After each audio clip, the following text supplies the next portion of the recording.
China has had its eyes set on Taiwan since the 17th century, and recently its grabby, power-hungry hands have been reaching towards this semiconductor-rich and technologically important little island more aggressively than usual.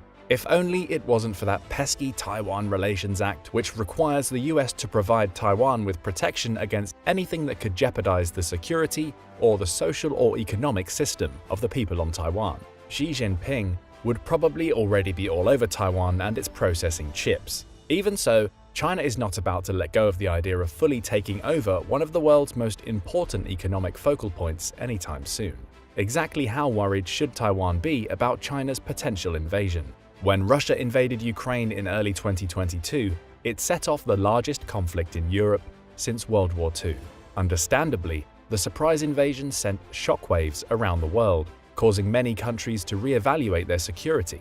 Nowhere was this more true than the island nation of Taiwan, another state with a large, threatening neighbor laying historical claim to its territory. Russia's invasion sparked fears of similar actions against Taiwan by China, a scenario which could destabilize not only East Asia, but potentially the entire world. How did Taiwan come to be such an important global economic center?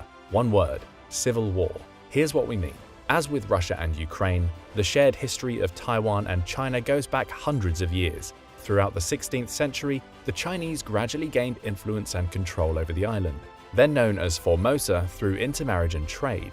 By the late 17th century, the Qing dynasty officially incorporated Taiwan into its empire, by which point the island was mostly ethnically Han Chinese. In 1895, following its victory in the First Sino-Japanese War, Japan took control of Taiwan from China. The Japanese implemented economic and social reforms on the island, which led to limited modernization and industrialization. However, the occupation also resulted in widespread discrimination against Taiwanese people, who were viewed as inferior to the Japanese. With its loss at the end of World War II, Japan was forced to relinquish control of Taiwan, and the island was returned to Chinese rule. However, almost immediately, Taiwan became embroiled in the Chinese Civil War, which was raging at the time between the nationalists, led by Chiang Kai-shek, and the communists, led by Mao Zedong. In mainland China, the communists were victorious, and in 1949 established the People's Republic of China, or PRC. The defeated nationalists were forced to flee to Taiwan, where they established the Republic of China, or ROC.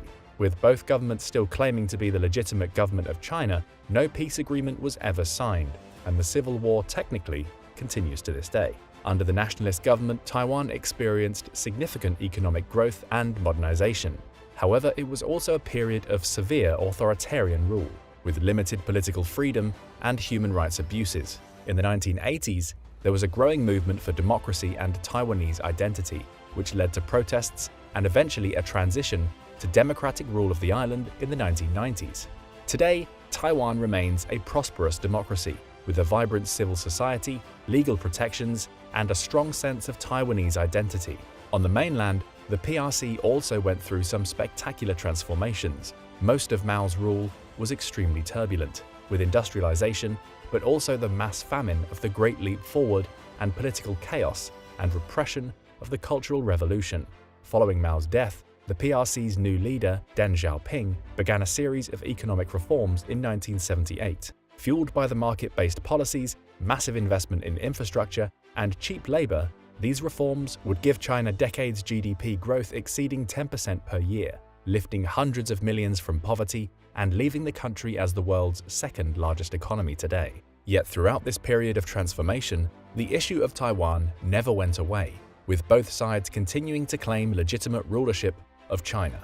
Under the PRC's One China principle, no country with whom it held diplomatic relations could recognize the ROC. For much of the Cold War, most governments continued to recognize the ROC, keeping the Chinese Communist Party relatively isolated. This changed by 1979, when the US switched its official recognition to the PRC, naming it as the sole legal government of China. But while it officially recognized Taiwan as part of China, the US also continued unofficial relations with Taiwan. Among other things, this has entailed providing the island with billions in advanced military assistance to defend itself from a potential invasion and regularly sending the Navy through the Taiwan Strait. Today, Taiwan's status remains a highly contentious issue in China's relations with the US and others. China continues to view Taiwan as a renegade province that must be reunited with the mainland, while Taiwan sees itself as a separate and sovereign entity. Xi Jinping, the current leader of China, has reinforced this position, calling the reunification of Taiwan a historic mission and unshakable commitment for his government. Now, where have we heard that line before? Ah yes, Putin has been feeding it to the people of Russia as part of his war propaganda since February 2022. With the invasion of Ukraine and deteriorating relations between the US and China, many have begun to speculate about Taiwan.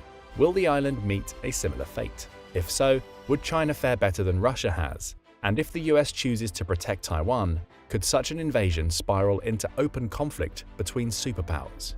These questions are made more important by both Taiwan's role as the world's largest semiconductor manufacturer, a critical link in the modern global economy, and by America's purposefully ambiguous policy towards the issue.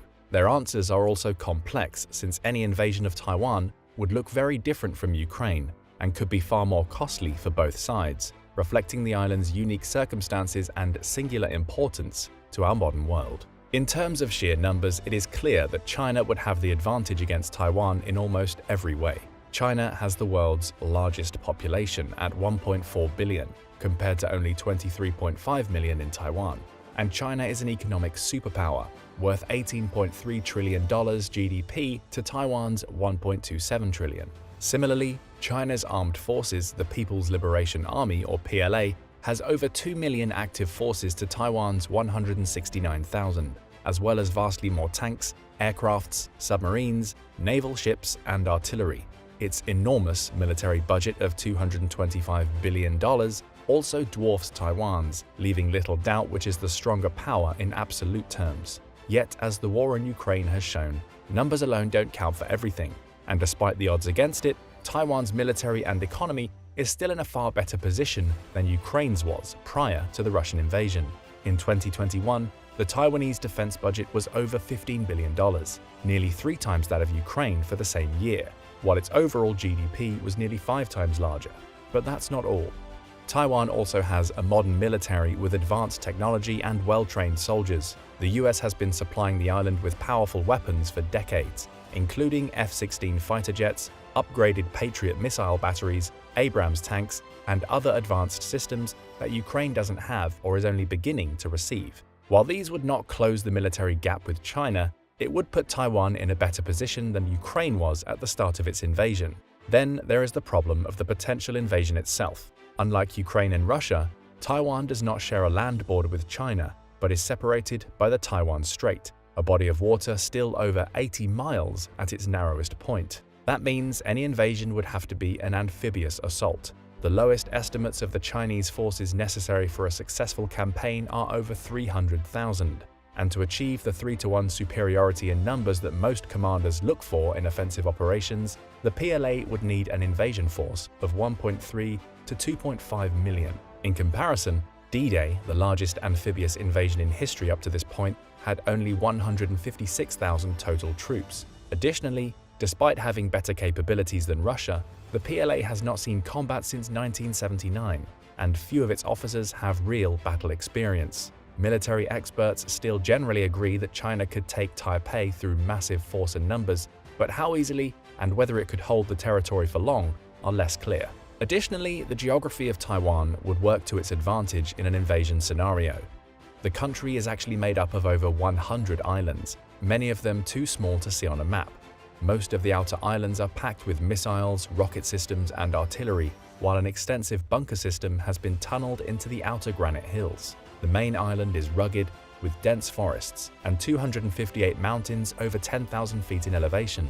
And as China analyst Ian Easton has noted, unlike Normandy, the coastal terrain here is a defender's dream come true.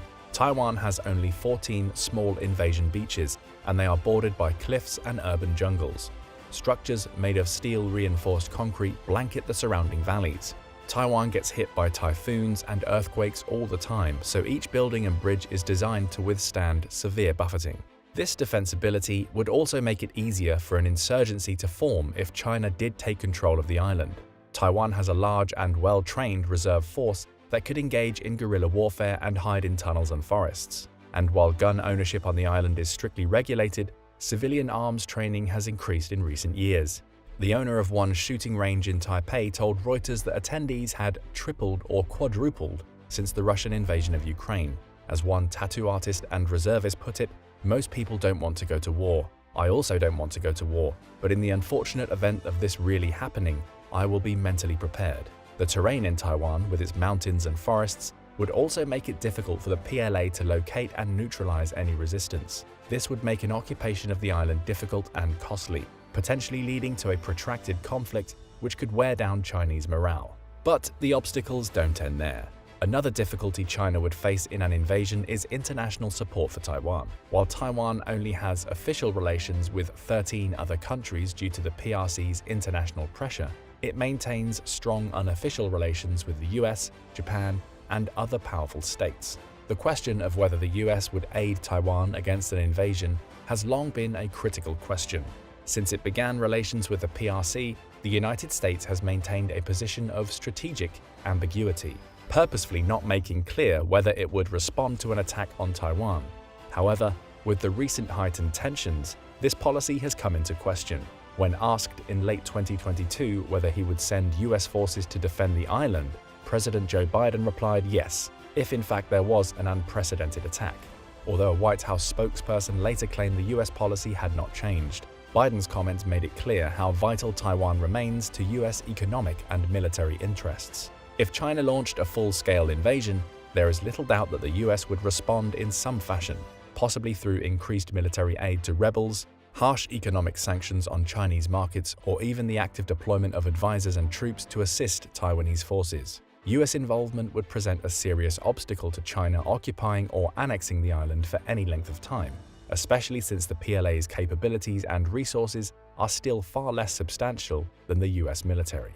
And with Taiwan in chaos, both China and the US would have difficulty supplying their military-industrial complexes. This points to another major difficulty China would face in invading Taiwan: the profound disruption it would cause to the world economy.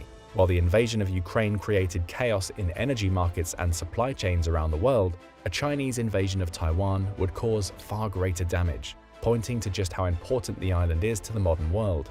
This is primarily due to semiconductors, which are necessary for nearly all modern electronics, from smartphones to GPS to fighter jets and missile systems.